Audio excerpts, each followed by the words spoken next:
Hello mga ka-farmers, i-share ko itong hybrid namin na baka.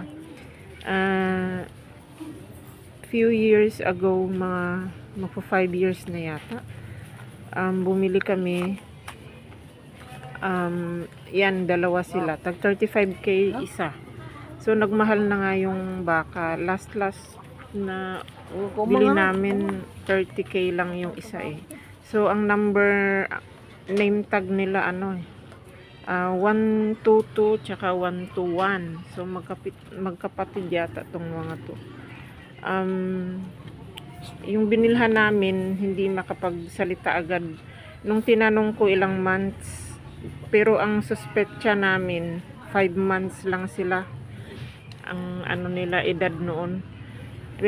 Pero ang sinabi sa amin 6 months na daw. Pero ayan, lumaki na sila. So from 35k bawat isa, maibenta na yan ng mas doble pa, 'di ba? Mas mahal na. So tiyaga-tiyaga lang, may pera talaga sa pagbabaka, 'di ba?